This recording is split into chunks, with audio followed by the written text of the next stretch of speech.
Une semaine d'actualité sociopolitique qui se décrypte sur Esaü TV. Chers amis internautes, bonjour et bon réveil. Bienvenue sur Info Hebdo de ce 2 juillet 2022. Je vous souhaite d'entrée de jeu un très bon mois de juillet. Que la grâce et la miséricorde divine vous accompagnent tout au long de ce nouveau mois. Ce samedi, chers amis internautes, nous parlerons entre autres des résultats du certificat d'études primaires session de juin 2022. Nous essayerons de décrypter les résultats obtenus cette année. Nous parlerons de la menace terroriste dont est sous la menace le Bénin. Nous commenterons également les récents événements qui ont secoué la République du Bénin et également la riposte effectuée par l'armée béninoise afin de rassurer les populations. Nous parlerons également de la lutte contre la corruption qui subsiste malgré la kyrielle de réformes mise en place par le régime Talon pour contrer la pègre. Pour en parler, ce matin, je reçois sur ce plateau Mathias Sossou, il est le directeur de publication du quotidien Le Gongoneur. Il sera face à Constant Yawedéou, directeur de Radio Planète. Sans plus tarder, on les retrouve juste après le jingle suivant pour le décryptage.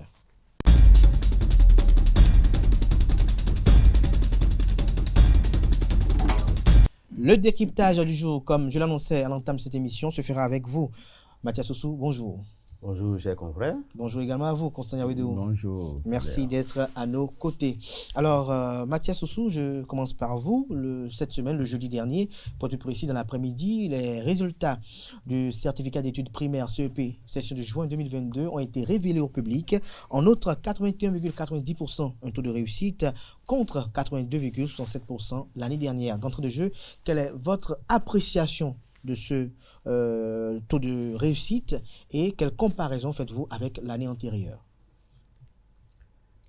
Il est bien vrai, les résultats du CEP sont déjà sortis, sont déjà disponibles. Et je crois que le ministre des enseignements maternels et primaires nous a donné la primeur de l'information en faisant connaître au public les pourcentages pour la délibération. Je crois que c'est déjà un effort qu'il faut saluer. Si on s'en tient aux résultats de l'année dernière, il n'y a pas une grande différence, quelques 1% près. Je crois que les fleurs n'ont pas trop fané. Je crois que les enfants se sont beaucoup attachés à leur travail pour l'année qui vient de s'écouler parce que les examens marquent la fin de l'année souvent. Oui. Comme les résultats sont déjà sortis, je crois que les enfants ont quand même répondu à l'appel. Ceux-là qui vont désormais commencer le collège, l'enseignement secondaire, technique ou professionnel et général. Les résultats, pour apprécier, je crois que c'est bon. Dans l'ensemble, ce n'est pas mauvais. On ne peut pas avoir une différence aussi grande parce que les résultats de l'année dernière, le pourcentage était déjà allé à 82%. Oui, si on doit avoir... On est à 81, est-ce que vous ne notez pas une régression? Bon, est-ce qu'il faut parler de régression? Là, c'est sensible. 82, 81, bon, il y a régression, mais je ne peux pas dire qu'il y a régression comme ça, nette, qu'il faut remarquer, puisque c'est à un test qu'on a soumis les enfants. On a trié et ceux qui sont bons, on a vu.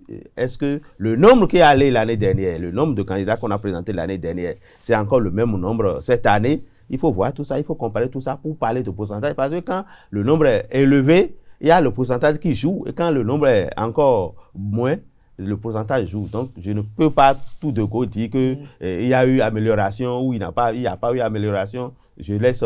le reste. Monsieur Yawedéou, quelle est votre appréciation de ce taux d'admissibilité? Je crois que c'est pas mal. C'est encouragé parce que ça aurait pu être autre chose. Oui, c'est vrai, c'est un examen, c'est pas un concours. Si on avait 18% ou 23%, comme on avait connu à des périodes données, on pourrait crier scandale, mais avec ce résultat, je crois que c'est pas mal. Maintenant, à comparer avec le résultat de l'année passée, je crois qu'il y a eu régression. Bon, sensiblement, oui, mais quand on tient compte de certains facteurs, L'année passée, on a vu, c'est la Covid-19 qui a bouleversé l'année scolaire. Ça n'a pas été facile pour les enfants d'aller à l'école, de tenir dans le temps et autres. Mais ils ont eu un bon résultat. On a eu 82. Bon, cette année où il n'y a pas du tout eu de perturbation, il n'y a rien eu et ça fait 81. Je crois que c'est tout comme si l'année passée, s'il n'y avait pas ces mouvements de Covid qui ont fait traîner les enfants à la maison et tout, ça aurait pu atteindre 89 ou 90 l'année passée. Donc, si cette année, tout s'est bien passé, l'année s'est déroulée normalement et qu'il y a eu quand même des baisses, c'est qu'il faut reconnaître qu'il y a eu quelque chose qui s'est passé entre-temps. Mais qu'est-ce qui s'est passé entre-temps, avant de revenir à Mathias Sossou, selon vous? Oui, je crois qu'il va falloir faire des investigations, des statistiques, des bilans.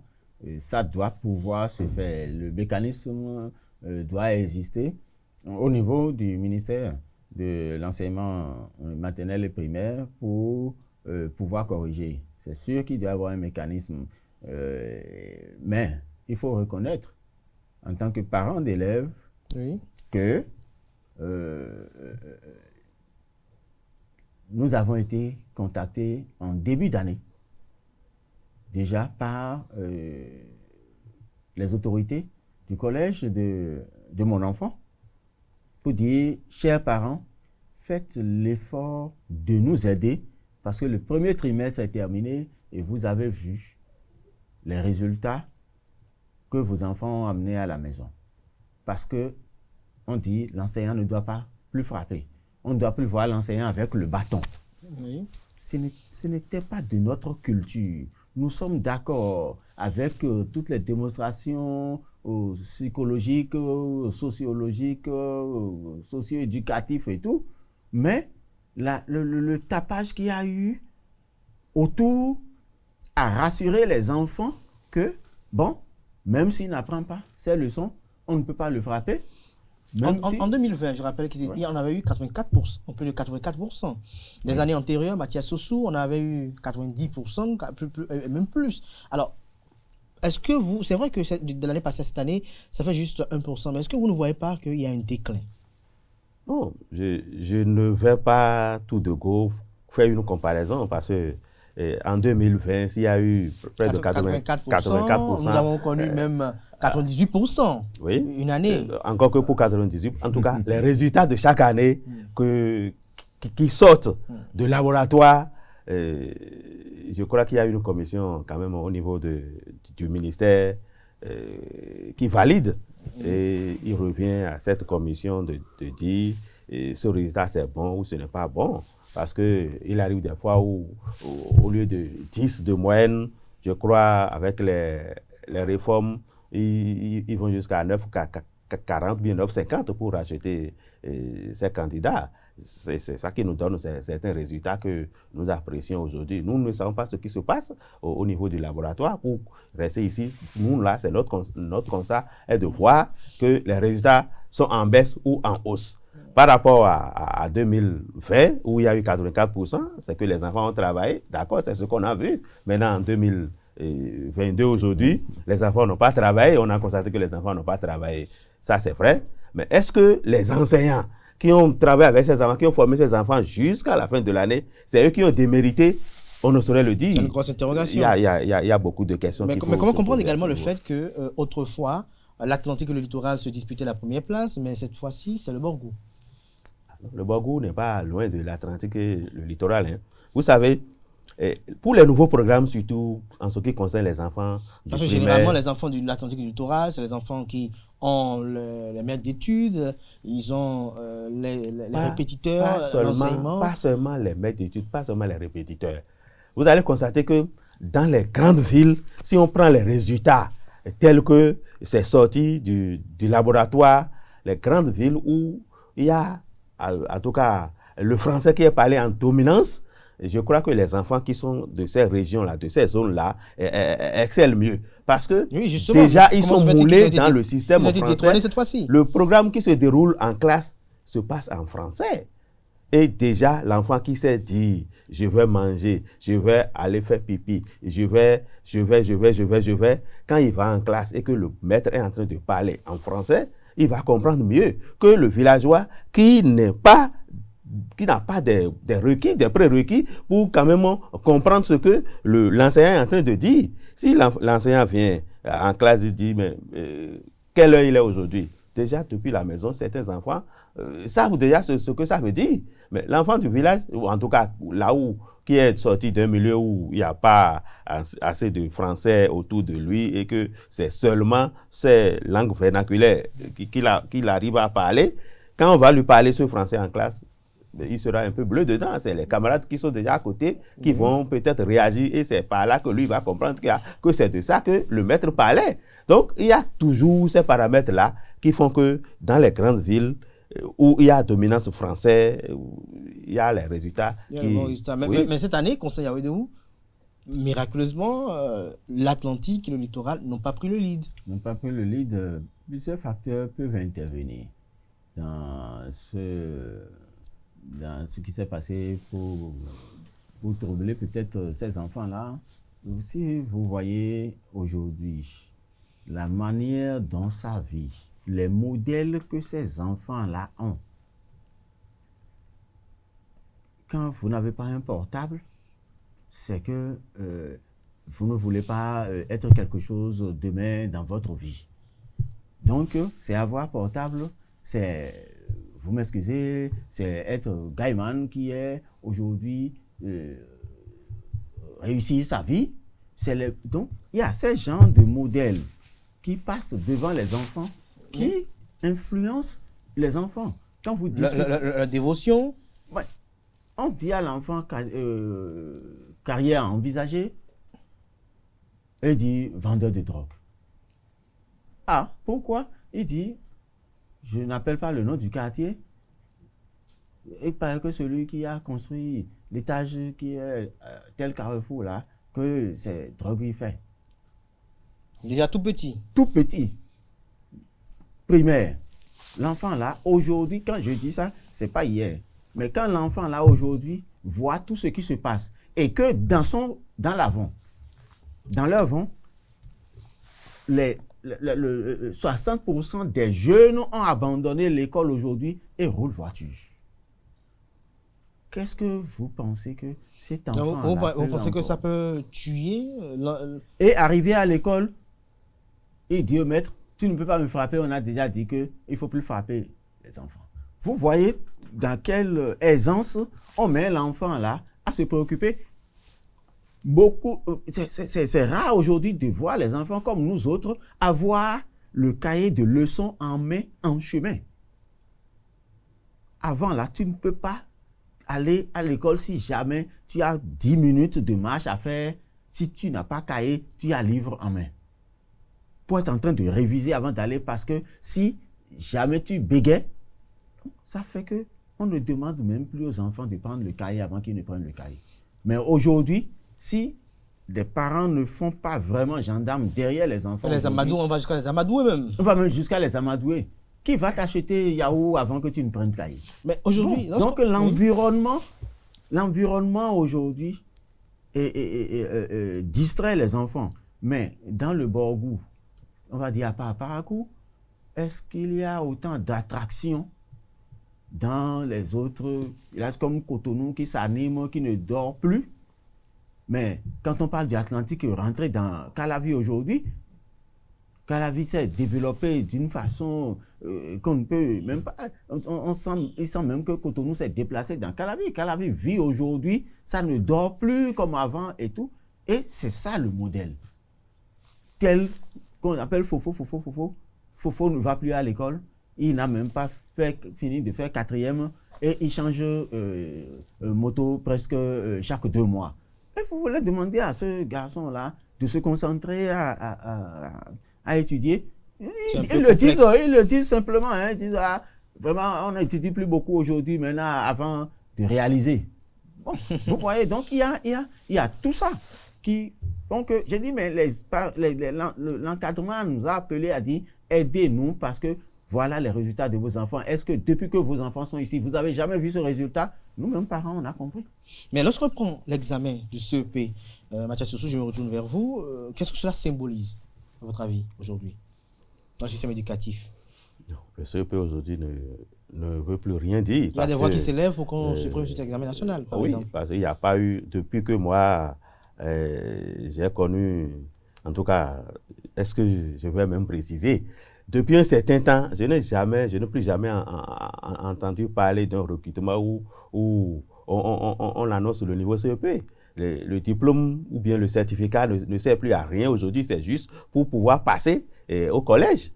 Ça fait que les enfants, d'abord, quand ils arrivent en classe de CM2, ils trouvent que c'est déjà bon pour eux. Il faut, comme l'a dit mon prédécesseur, ils savent déjà lire, peut-être pour écrire quelques mots, ils préfèrent s'en tenir là et s'occuper à leurs affaires pour chercher l'argent comme leurs aînés qui sont dans le quartier, qui voient, qui font des réalisations et quelle affaire ils font. C'est ça qui les préoccupe. Le papier ne les préoccupe pas aujourd'hui, puisque leur devancier qui voit qu'il y a des réalisations dans le quartier n'est pas allé autant à l'école. Lui, il s'est arrêté seulement en classe de CM1 ou de CE2 et déjà il roule dans les grosses caisses. Et moi, je vais perdre mon temps à aller à l'école. C'est ça, comme on a demandé tout à l'heure, Carré envisagé à quelqu'un, il a dit que lui veut être vendeur de quoi que ce soit là. Moi, aujourd'hui, il reste un travail à faire au niveau des enfants. Bon, peut-être les parents aussi, mais les parents travaillent, les parents veillent à ce que leurs enfants là aient de bonnes conduites pour quand même rentabiliser les efforts. Mais il y a l'environnement qui agit, qui joue sur ces enfants-là aujourd'hui. Quand vous déposez un portable Android ici et que vous déposez une ardoise ou bien un livre de lecture à côté, l'enfant ne choisira pas le livre, c'est le portable qu'il va choisir. Il préfère mettre la main dedans et faire les jeux, alors qu'avant, comme il le disait, il n'y avait pas portable. Il n'y avait pas portable. C'est jusqu'en 2000. C'est en 2000 passé seulement qu'il y a eu. Uniquement échangé. Moi, je connais un enseignant, un directeur d'école en 1995 qui devait, qu'un frère appelé de la Côte d'Ivoire. Et on devait lui passer, il devait venir prendre l'appel chez un ami. Quand on l'a appelé, il est venu, le téléphone a sonné, il a décroché. Vous savez ce qu'il a fait? Il a tourné le micro, le combiné. Et c'est le micro là qu'il met dans l'oreille et il commence à parler. Lui n'entend rien, il dit mais je n'entends rien. Ça veut dire qu'il ne connaît pas, jusqu'à être directeur d'école, il ne connaît pas comment il faut décrocher, il n'a jamais reçu d'appel téléphonique. Aujourd'hui, même le bébé de 8 mois, quand il prend, tu déposes ton portable sur la table, il prend, la première des choses c'est à l'oreille.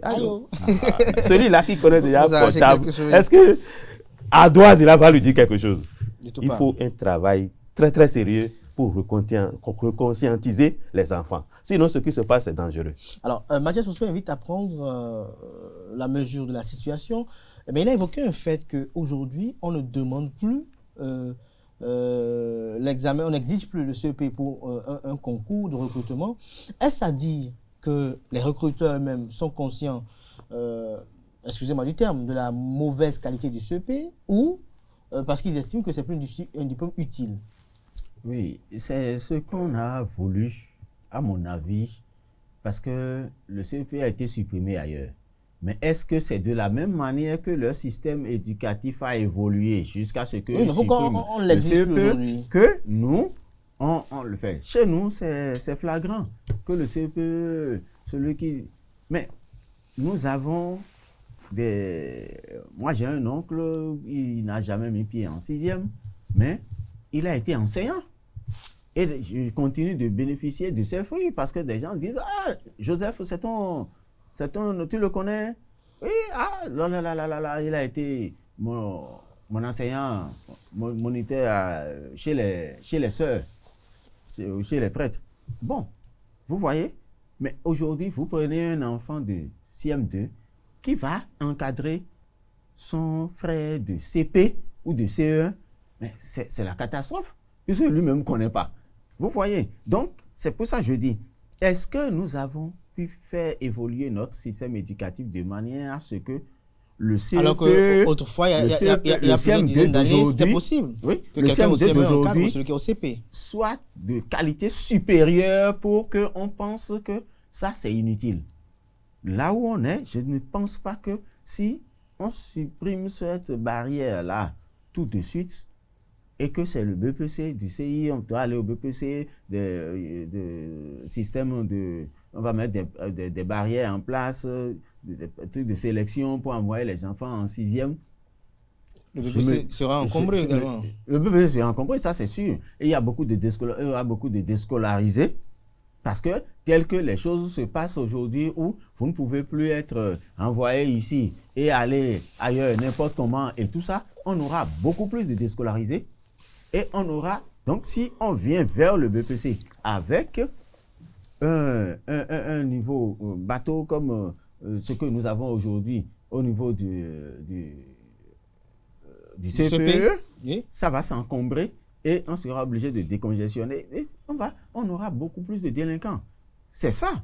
Donc, ce n'est pas parce que la France a supprimé CPE que le Bénin aussi va supprimer CPE. La France a conduit son système éducatif à quel niveau, de quelle manière pour que l'élève de CPE, l'élève qui est au CM2, on sent qu'il n'a plus rien, n'a cherché pour qu'on le bloque.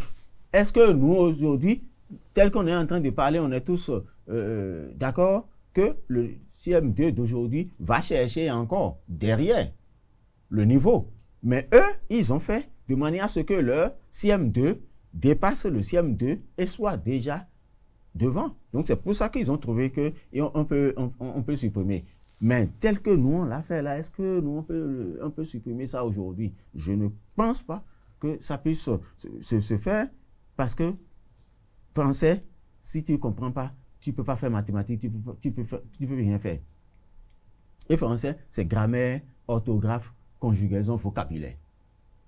CM1, CM2, si tu rates ça, c'est qu'il y a un problème. De toute façon, nous allons peut-être suivre de très près les résultats du BEPC qui vont sortir dans les jours à venir, également ceux du baccalauréat, et peut-être nous allons revenir encore à réapprécier dans l'ensemble pour voir un peu ce qu'ont fourni les enfants comme effort au cours de cette année académique 2021-2022. Alors, l'autre sujet qui a également défrayé la chronique cette semaine, c'est les attaques, ou la dernière attaque terroriste dont a été victime le Bénin. Mathias Soussou, vous êtes directeur de publication, donc journaliste de profession. Vous avez suivi cette actualité. Comment vous l'avez traitée et quelle analyse vous en faites? Vous allez me permettre de faire un peu un recul en arrière. Votre expression par rapport au CP? Oui, non, pas au CP. Pour aller dans les années 2015, oui, pour apprécier. Jusqu'en 2015, on ne parlait pas d'attaque djihadiste chez nous au Bénin.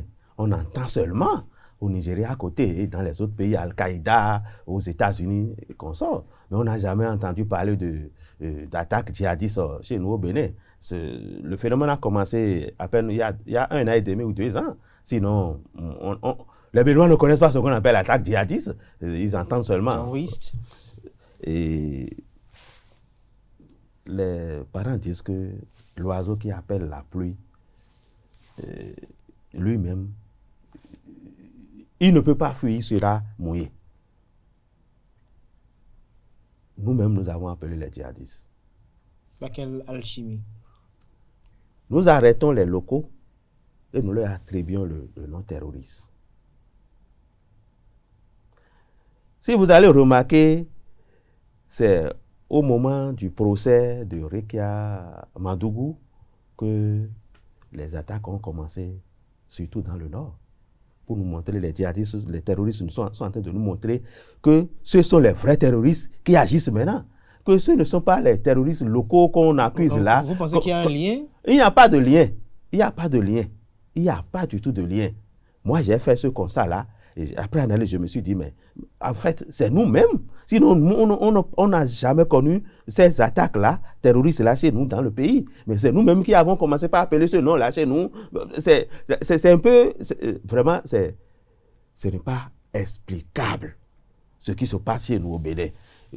Attaque terroriste, j'apprends que dans les autres pays où ça se passe, c'est difficile de contrer ce mal-là dans les derniers recoins de leur pays. Les présidents ont tenté, ils n'ont pas pu.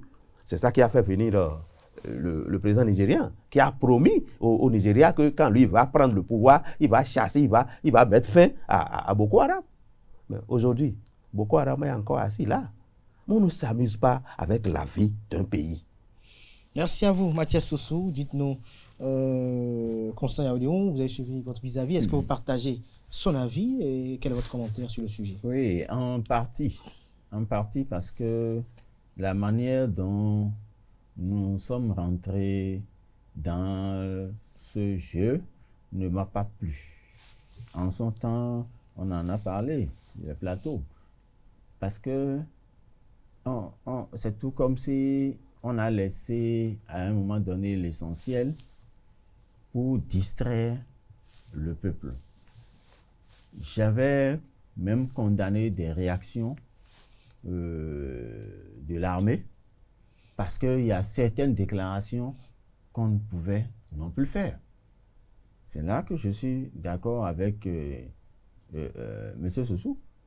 Quand on commence à dire nous irons nous procurer des armes qu'il faut pour combattre les djihadistes, quand vous me dites ça, avant que vous n'alliez revenir, moi, j'avance parce que je sais que vous n'avez pas ce qu'il faut pour m'arrêter. Donc, ça m'a paru une déclaration qu'il ne fallait pas faire. Il fallait bomber le torse et dire, bon, et là, ils vont voir ce qu'ils cherchent, nous allons déployer les moyens. Mais quand on dit, c'est maintenant que nous irons chercher les moyens, c'est les rassurer qu'ils peuvent avancer.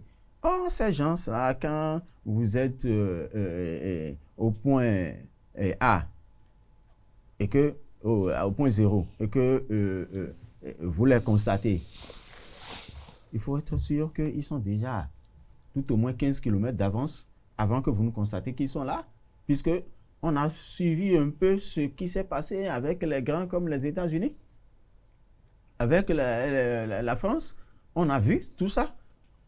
Donc, on devrait être un peu plus discret et efficace. J'ai pensé j'ai constaté qu'on a banalisé un peu la chose et on pensait qu'on pouvait faire peur par des déclarations, alors que c'est une stratégie qui devrait être secrètement développée. Même si on n'avait pas les moyens et qu'il faut aller chercher les moyens, on ne devrait même pas en parler. Et ça fait que même ceux qui ne sont pas djihadistes et qui peuvent en profiter, ont commencé par en profiter parce qu'ils se disent il n'y a pas le déploiement qu'il faut et les moyens adéquats pour combattre. Donc, et ça a pris du temps. Alors, mais que dites-vous de la riposte des forces armées béninoises juste après l'attaque qui a eu lieu et également les réactions de l'état-major général des forces armées et également le communiqué conjoint signé entre deux ministres de la République? Oui, je crois que... Qui invite à la vigilance et à la coopération des populations. Je crois qu'il faut saluer. Je crois qu'il faut vraiment saluer l'effort parce que je l'ai dit, on nous a dit, je suis en train de déduire de ce qui nous a été dit officiellement, qu'ils n'étaient pas en mesure, au moment où ça a commencé, de faire face à la situation. Donc, si aujourd'hui, ils arrivent à ce niveau, je crois qu'il faut saluer cet effort que l'armée a commencé par faire, parce que si vous ne ripostez pas efficacement aussi, ça ne peut pas reculer. Ça ne peut pas reculer. Donc, franchement, ils sont vraiment à saluer, ces soldats-là, et on ne peut que les encourager à continuer. Et collaboration des populations, je crois que c'est très, très, très important. Nous avons commencé des choses depuis le temps de la Révolution. On a banalisé certaines choses. Il ne faut pas toujours banaliser ce qu'un autre régime a fait quand un autre régime arrive. Mais pendant la Révolution, il y avait les CDR, les CRL, les CRL, comité local révolutionnaire, comité CRL. Bon, Tu ne peux pas rentrer dans un quartier et dormir dans le quartier si le délégué ne sait pas que tu es arrivé. Le propriétaire de la maison est obligé d'aller signaler. Automatiquement, tu ne peux pas être un étranger et dormir, même si c'est ton fils et il n'est jamais venu à la maison et il vient pour dormir. Les CDR connaissent ça 10 minutes après, parce que 5 minutes après, les CRL ont déjà annoncé qu'il y a un nouveau visage qui est passé. Donc c'était très bien structuré et ça marchait. Mais aujourd'hui, les gens sont là, ils s'agglutinent dans les chambres. Je ne prends que, pour exemple, ce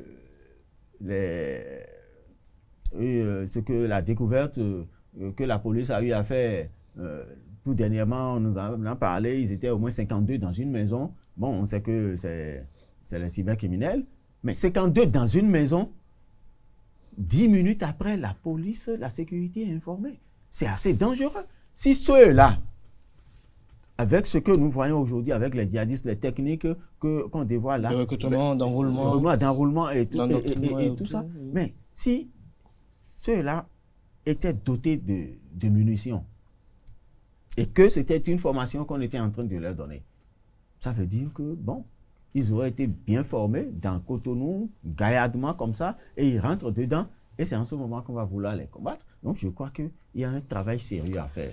Donc, la coopération, c'est obligatoire. La coopération, elle est obligatoire. Oui, puisqu'on a eu au niveau, je crois que c'est Mali ou Burkina, où les gens sont arrivés et ils ont même dit aux populations qu'ils sont venus les sécuriser. Et les gens étaient à l'aise, pensant que c'était les forces armées nationales qui étaient là. Et ils ont ouvert les armes sur eux. Quand ils se sont positionnés, ils en ont tué 200 ou quelque chose comme ça. Vous voyez? Bon, donc ça a été trop facile. Mathias Sossou, est-ce que vous partagez l'avis de votre vis-à-vis par rapport à la coproduction pour la sécurité? La coproduction de la sécurité, voilà. Le problème du terrorisme, c'est un problème très, très délicat. Très délicat. Et qu'il faut aborder aussi avec beaucoup de délicatesse. Avec beaucoup de délicatesse. Parce que partout, le truc a existé, partout la chose a existé. Je n'ai pas remarqué une réussite d'une certaine organisation des pays qui sont victimes. Parlant du cas béninois, après tout, c'est les Béninois qui meurent. Et qui sont ces Béninois-là? Des zones reculées. Généralement, les terroristes n'attaquent pas à la capitale. Dans les grandes villes. Dans les grandes villes, il y a les moyens. Il y a les soldats et tous qui sont armés, qui sont là. Mais dans les villages, parfois, ils laissent même... c'est heureux que ce soit un commissariat qu'ils attaquent pour qu'il y ait riposte. Et au moins, on en a tué quelques-uns parmi eux. Si c'était dans un village où... le soutien de l'armée. Bon, avec le soutien de l'armée, pour réussir tout cet exploit-là. Oui. Maintenant, si c'est dans un village éloigné d'un commissariat, où on englobe tout le village, tout le village, on peut l'exterminer en un clin d'œil et repartir. Le problème, je ne sais pas si mais tout à l'heure, Constant Yaoundou quand même disait quelque chose de très important auquel les autorités également invitent, c'est qu'il faut que les populations aussi contribuent à leur sécurité. Les populations, en signalant, par exemple... Là, on n'en disconvient pas, mais il faut que quand les gens là viennent dans le village, qu'ils y restent un peu pour que la population collabore avec les autorités à l'échelle supérieure. Vous avez entendu l'exemple qu'il a donné tout à l'heure au Burkina Faso où ils sont venus à leur annoncer. Quand vous êtes tout le temps attaqué et qu'un contingent descend chez vous et vous dit « Ah, nous sommes venus, c'est l'armée qui est venue pour vous sécuriser » et le temps de se positionner dans des coins et engager le feu. Quel temps ces populations-là ont encore pour informer, pour collaborer avec les forces de l'ordre, puisqu'ils sont déjà avec les forces de l'ordre, disent-elles. C'est ça. De toute façon, au Bénin, nous allons essayer de voir un peu comment conjuguer le mal. Non, moi, je ne suis pas négatif, mais il faut se laisser à Dieu. Parce que ce problème-là, le coup d'État qui est survenu au Mali, le président a avancé comme argument qu'il veut mettre fin au terrorisme. Il a fait appel à la Russie. Pourtant, ça continue encore là-bas. On a remarqué que pendant un certain temps, là, ça a cessé au début, mais ça a repris. Au Mali, c'est la même chose. Le président burkinabé, qu'est-ce qu'il a dit? Toujours pour mettre fin au terrorisme, mais aujourd'hui, ça persiste. Le terrorisme vient d'arriver même au Bénin, ce n'est pas encore assis au Bénin. Ce n'est pas les frontières, c'est seulement le nord du Bénin qu'on voit. Hein. Il reste le sud ou l'est. Boko Haram ne fait pas encore ses actions ici. Le mieux, c'est de s'asseoir et de négocier avec les présidents de la sous-région. Ils n'ont qu'à s'asseoir. Le chef d'État est actuellement tourné par rapport à cela, Constant Yaoundé. Oui, pourvu qu'ils prennent par le bon chemin. Parce que, pour ce que je disais tout à l'heure, c'est le minimum que nous-mêmes, nous pouvons mettre à disposition pour qu'on ne dise pas ils sont restés bras croisés pour se faire tuer. Mais là où je suis un peu d'accord avec Mathias Sossou est que quand on voit ce qui se passe au Mali, au Burkina et tout ça, il y a des raisons de s'inquiéter. Il y a des raisons de s'inquiéter parce qu'on se dit au-delà de ce que nous voyons, que nous commentons ici et tout, que tout le monde peut dire, on a vu les mercenaires arriver ici, on a vu les gens prendre un coucou pour bâton pour aller combattre une agression en 77 et tout ça. Bon, donc c'est ce que nous pouvons dire, que nous disons par rapport aux moyens que nous avons. Mais je crois que c'est pour ça que vous avez parlé de la tournée du chef de l'État. Je dis, au niveau de la diplomatie, il doit y avoir vraiment un dynamisme parce que le Mali a pris. Mais on a déjà commencé par constater des coups d'État, des tentatives de coups d'État à l'équipe qui est en place. Ça veut dire que, en dehors des Maliens, il y a d'autres gens. Il y a des forces extérieures qui des actions. Qui montent les actions. Mais quand ils en ont parlé, ils ont dit l'armée régulière a des armes. Mais quand on attaque un terroriste, on lui retire son arme, on constate que l'arme est plus sophistiquée que l'arme de l'armée régulière, soutenue par les forces occidentales. Donc, à ce niveau, il y a un gros problème qui sont ceux qui arment les terroristes. Qui arment les terroristes, qui sont ceux qui nous viennent en aide. Parce que la manière dont ça se passe, c'est tout comme si, bon, je suis ta sécurité, hein, croise les bras, il reste là, et par derrière, on vient et on dit, ah, ce que j'ai pour te sécuriser n'est pas au niveau de ce que l'autre a amené, c'est dommage pour toi. Hein. Donc, c'est aussi simple que ça. C'est pour ça que je dis, il faut que la diplomatie soit vraiment dynamique pour que si on ne va pas subir ce que les autres sont en train de subir là, on règle ça assez tôt. Merci à vous, Constant Yaoundé. Merci également à Mathias Sossou pour ses commentaires. Le sujet est assez délicat. Il faut le traiter avec beaucoup de délicatesse. L'espérance des uns et des autres, c'est que les mains de nos ancêtres et Dieu nous aident à conjuguer le mal et que ces différentes entités puissent mieux inspirer nos forces de défense et de sécurité et également nos dirigeants pour que véritablement les stratégies idoines soient mises en place pour contrer le mal. Je m'en tiens à un commentaire d'un internaute qui dit « Faisons foi en Dieu, le Bénin est un pays béni et donc dans quelque peu de temps, nous serons quand même le pays qui arrivera à bouter le mal hors du territoire national. » Merci à vous pour vos différents commentaires et analyses. Nous allons suivre davantage le sujet et comme je le dis fréquemment, nous allons peut-être y revenir lors d'autres rendez-vous parce que l'armée s'active au quotidien pour que véritablement cela soit également du passé. Les différents gradés du haut commandement militaire sont sur le terrain pour essayer de voir un peu comment ça se passe de part et d'autre. Alors, Mathias Sossou, vous progressez dans ce débat, nous tendons progression vers la fin. Nous parlerons également de la lutte contre la corruption. On a noté que malgré les réformes qui sont engagées de part et d'autre, malgré également la kyrielle de mesures mises en place, la criette et tout, il y a également des cas de détournement qui se font observer de part et d'autre. Il y a également des poches de résistance. Qu'est-ce qui peut expliquer cela selon vous, Mathias Sossou? C'est le Béninois qui est tué de tête. Et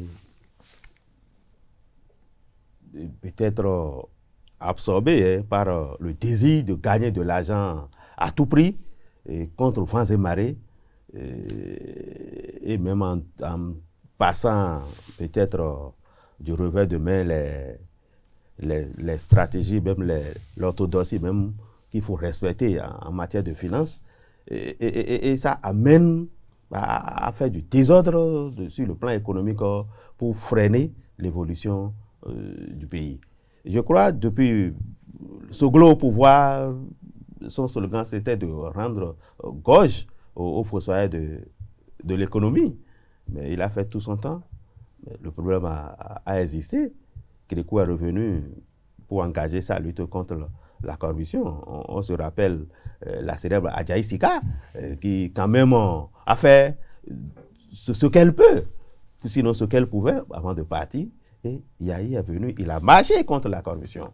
Les Béninois ont encore vu, il a marché, le président a marché contre la corruption au Bénin ici, mais c'est resté comme tache d'huile dans les pailles que nous sommes en train de constater à l'arrivée de Talon, qui a pris des précautions. Et aujourd'hui, bon, nous constatons que le problème persiste.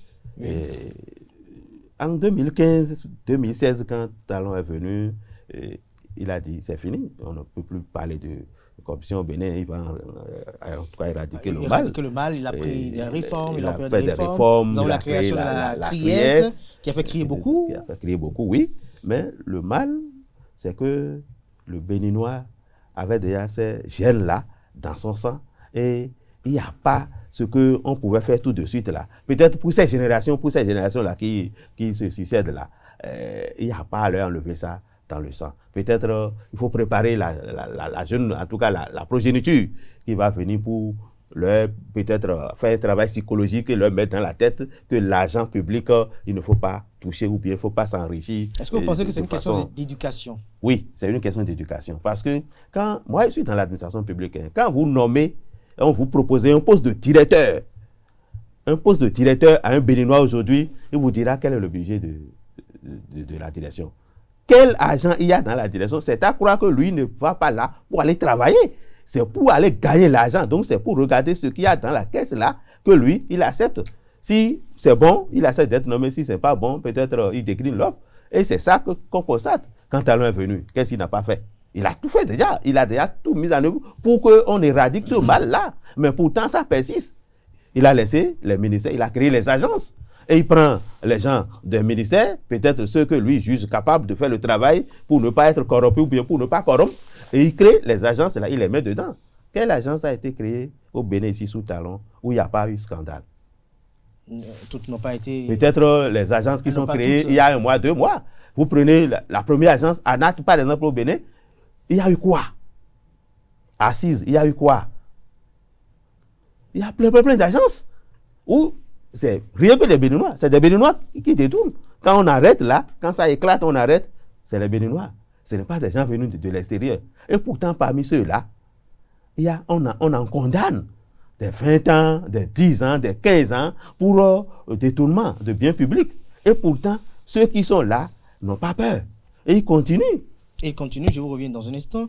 Conseil Aouidou, sur la même question, ce qui a paru un peu étrange, c'est que même à la brigade économique et financière, nous avons eu un scandale financier. Comment comprendre qu'au sein de cette brigade-là, qui voit défiler des autorités, des cadres pour des malversations financières, comment se fait-il que là aussi, on enregistre également des malversations financières? Mais quand il y a corruption, quand on doit interpeller quelqu'un, qui on envoie? C'est un policier qu'on envoie. Mais qui on condamne pour dire qu'il prend de l'argent chez les usagers et il fait ci, il fait ça. Si ce n'est pas un policier, c'est un policier qu'on dit ça. Ça veut dire que celui qui veut aller arrêter le voleur, entre griffes, lui-même est voleur. Ça veut dire que le problème n'est pas... J'ai dit tout à l'heure, il faut qu'on évite des slogans, il faut qu'on évite des actions d'éclat et tout ça. La corruption, pour les pays très avancés ou de la démocratie, si la justice et ça, on continue de parler. Il a été Chirac, un autre président français, Sarkozy. Donc, quand on s'assuit. Donc, si à ce niveau-là, avec ce que nous connaissons de la justice française, on continue de parler de corruption, des cas de ou des détournement. cas de détournement, ou de malversation, ou de situation financière. Ça veut dire que ce n'est pas chez nous, où c'est une tradition pour nous de vivre au-delà de nos moyens qui... Mais aujourd'hui, moi, le premier intellectuel de ma famille est un douanier. Mais on ne peut pas dire aujourd'hui, voilà le vieux mur qu'il a laissé. Parce qu'il a été fonctionnaire. Il a été fonctionnaire. Mais, appelle, quelqu'un parlait, j'ai parlé tout à l'heure de vendeur de drogue. La deuxième chose qu'il va te dire, c'est douanier, qui va te dire, par exemple, pour ce qu'il connaît, ce qu'il a vu, ce dans quoi il a évolué. Avant la carrière envisagée des élèves, c'est douanier. C'est douanier. Oui. Bon, donc, pitié, Talon ne peut pas réussir parce qu'il ne peut pas inventer un autre Béninois au cours de son mandat. Mais est-ce que, c'est pas possible. mais est-ce que ça a diminué considérablement? Hein? Et- Mais je ne veux pas trop faire cette comparaison parce qu'on a quand même entendu des chiffres qui nous ont fait mal. On a entendu des chiffres qui nous ont fait mal. Et on ne peut pas penser qu'il ne peut pas avoir tout cet arsenal de contrôle, de répression pour que des gens puissent oser encore aller là-bas. C'est pour ça que je dis, penser qu'on peut mettre en place au cours d'un régime un système pour corriger tout ça, non. C'est déjà dans le sang. J'ai dit tout à l'heure, vous rentrez dans une rue, vous voyez de jeunes richards qui ont... C'est tout comme si abandonner l'école aujourd'hui, c'est une filière pour devenir... Donc, c'est pour dire que c'est déjà comme une tradition pour nous. Elle est endémique. Donc, pour éradiquer ça, c'est une question d'éducation. Il faut commencer par la base. Par la base. Mais penser que rapidement, les moyens seront toujours cherchés pour... Alors, sur ce point, pour Mathias contourner. Ossou, concernant Yaoundé, vous êtes d'accord? C'est une question d'éducation. Il faut L'entêtement aller aussi. à la base, à la source. Mais comment faut-il aller à la base? Est-ce qu'il faut initier des programmes au niveau de l'école pour que, dès le bas âge, on puisse davantage renforcer le patriotisme et également inculquer d'autres valeurs aux enfants? Ou, selon vous, il faut... quelle est la thérapie, selon vous? Non, il y a des programmes qu'il faut faire revenir dans le système éducatif béninois. Si c'est pour attaquer le mal à la base, c'est à partir de l'enseignement primaire qu'il faut commencer. Et moi, je dis que le problème est à ce niveau. Et il faut reconnaître d'abord le mérite au président Talon, qui a quand même attaqué le problème par les mêmes fautes. Parce que sous les autres présidents, il y en a eu, mais il était difficile de mettre ça à découvert. C'est après le passage du président que les commissions découvrent qu'il y a eu des détournements, ainsi de suite. Mais actuellement, c'est lui-même qui dénonce les détournements. C'est déjà un mérite. Au moins, on apprend à chaque fois. Ils sont relevés, ça peut travailler quand même ceux-là qui veulent suivre également le temps en prison. Voilà. Alors, conseiller, un petit commentaire pour finir. Nous sommes un peu pris par le temps. Oui. Quelles sont les espérances là, maintenant tout de suite? La criette, elle est en place. Elle fait même tache d'huile dans la sous-région. Alors, selon vous, quel est le mécanisme qu'il faut mettre en place pour davantage faire peur? On continue. On ne baisse pas les bras. Il faut toujours rigoureux. Il faut être toujours rigoureux. Toujours ferme. Et le temps que la nouvelle génération vienne avec autre mentalité. Vous posez la question, quand vous entendez quelqu'un, et on dit 5 milliards, on dit 2 milliards, on mange, il peut dépenser les 2 milliards là, il va finir de dépenser ça quand avant de mourir. Donc il y a une question de conscience aussi qui est... Mais je vais être plus riche que Kader. Pour en faire quoi? C'est ça le problème. Pour en faire quoi? Je suis plus riche que toi, j'ai 3 immeubles. Et je ne peux jamais dormir dans 2 chambres dans un immeuble. Bon, est-ce que ça vaut la peine?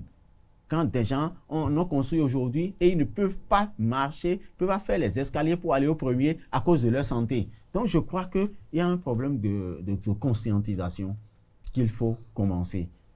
Les châtiments sont là, mais il faut aussi que ça fasse école et qu'on utilise ça comme des études de cas et qu'à la base, on commence vraiment le civisme, parce que c'est d'abord ça. Il y a morale qui est pour tout, il y a le civisme qui est ce qui est pour tout le monde. La morale, c'est d'abord pour vous-même, avant que ça n'aille chez les autres, mais le civisme, c'est ça. On prend Piota, on jette le sachet sur la voie parce qu'on dit ils vont balayer. Qui va balayer? C'est d'abord ça. Mais quand on était au temps de la Révolution, tu ne peux pas faire ça. Les samedis, personne ne dit à personne avant que chacun ne balaye la voie qui passe devant sa maison. Le tronçon qui est devant toi, tu fais. Personne ne te dit, parce que tu te dis, c'est d'abord devant ma maison. Devant la maison de combien de Béninois partis ça en est passé? Depuis 6 ans. Mais c'est d'abord ça. Mais quand il y a épidémie et des microbes vont se développer, choléra va faire ci, va tuer les enfants, c'est les enfants de qui? Les enfants de la maison où il y a l'eau, là où vous avez refusé et vous attendez que ce soit le délégué ou le maire qui vienne faire. Donc il y a d'abord le civisme qu'il faut commencer par ramener, mais on s'est beaucoup plus préoccupé de la politique et c'est ce qui embrase le pays pour la plupart du temps, la politique. C'est bien dommage. Le développement, c'est d'abord nous-mêmes. Ce n'est pas un président qui va venir avec une mentalité pour faire le développement. Non, il n'est qu'un homme. Que chacun joue son rôle efficacement dans la société. Merci à vous, Constant Yawedeou. Je rappelle que vous êtes le directeur de Radio Planète. C'est avec beaucoup de plaisir que j'étais en compagnie de vous ce samedi. Merci également à Mathias Sossou qui est également à côté. C'est sûr que dans cet accoutrement, après cette émission, il se retrouvera peut-être à une belle fête. Merci à tout un chacun, chers amis internautes, pour l'attention accordée à ce programme télé. Portez-vous bien. À demain, par la grâce et la volonté divine, pour l'inviter.